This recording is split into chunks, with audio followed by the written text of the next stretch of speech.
possible trouble. If a good person like Mrs. Harmon couldn't make it, then what use am I? I have done nothing good for the Lord. I am not even worthy enough. Mr. Truman, we have some witnesses we'd like to identify. That's right? Yeah. Would our first two witnesses please come forward? 3.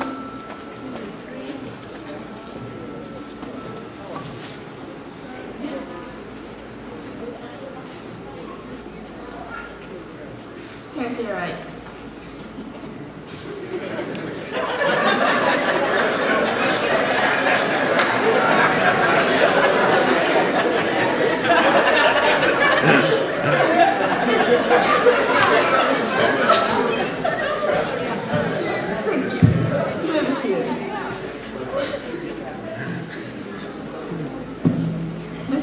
Mr. Truman, can you identify Jason, Justin, and John? Of course I could remember them. They used to come to my Sunday school classes, although I used to wonder what happened to them.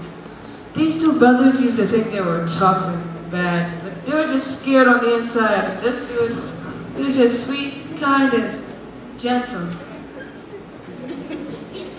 Your deposition, please. Brother Truman, I remember the first day I walked into your class. I had a chip on my shoulder, a mile high.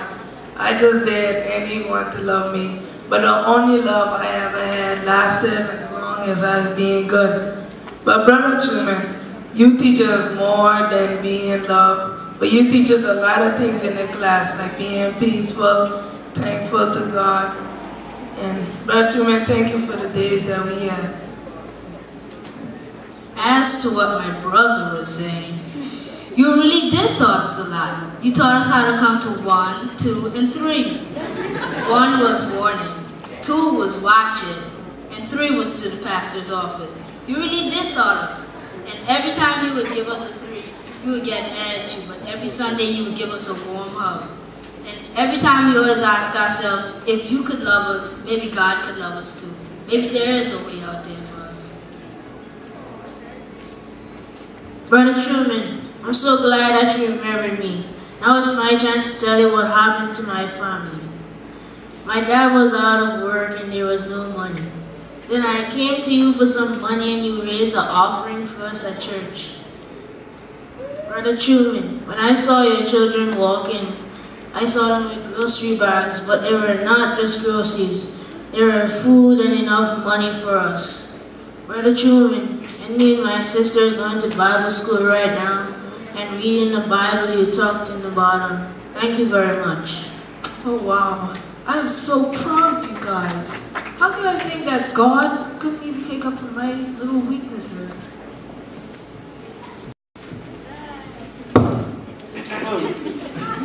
Thank you, fellas. You can sit down now. Would our next witness please step forward?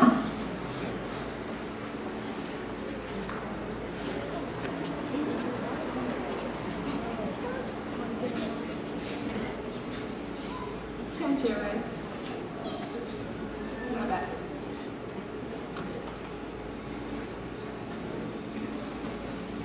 Mr. Truman, do you recognize this woman? No, not the least bit.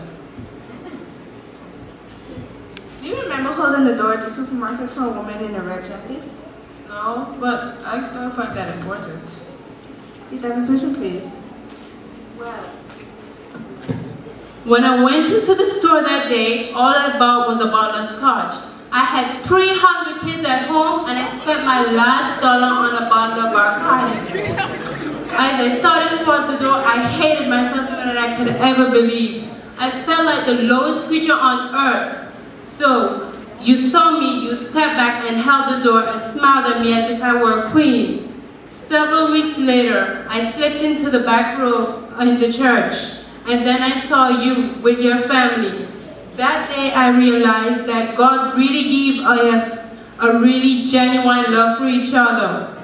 And that made me feel like I could find help somewhere else. I now help there on Sundays. See, it doesn't have to be a big deal, does it, Mr. Truman? Thank you for your testimony. Well, now, I don't think we have a problem identifying our next witness. Would you please come, sir?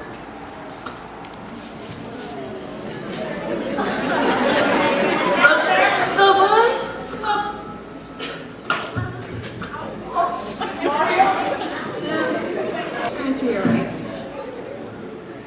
Thank you. You may be seated. Did you know that your pastor came very close to quitting the ministry a few years ago? Yeah, he did. He struggled so hard, and he was such a hard-working man. I couldn't even do anything for him.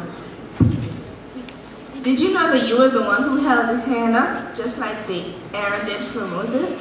You kept him going. Come on, I didn't do anything. All I did was pray. Oh yes, you did, Harold. The time when I couldn't handle being a pastor anymore, I gave all my love to you. But I didn't say anything to you. No, but you listened, and that's what strengthened me. Harold, other people fed my stomach, but you always had a way of feeding my soul. It strengthened me seeing you and your family at service every Sunday. It was your love, kindness, and prayers that kept me in the ministry today. Thank you, Pastor. You can sit down. Mrs. Truman, now we have one more person who insisted on testifying, but she said she knew you better than anybody else did. Will our next witness please step forward?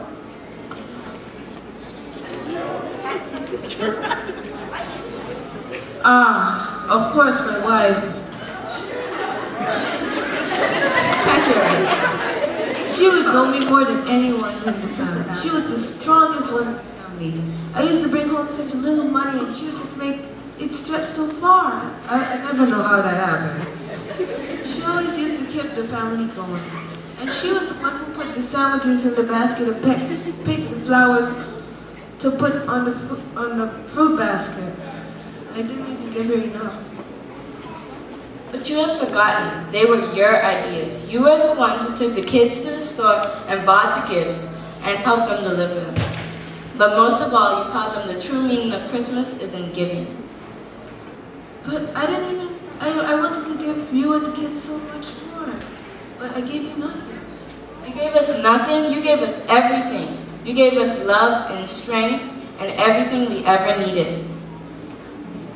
Mr. Truman, by the grace of God and by the testimony of these witnesses and your faithfulness, you are declared victorious. Mr. Truman, we have one last witness who wishes to speak to you. Oh, my Savior!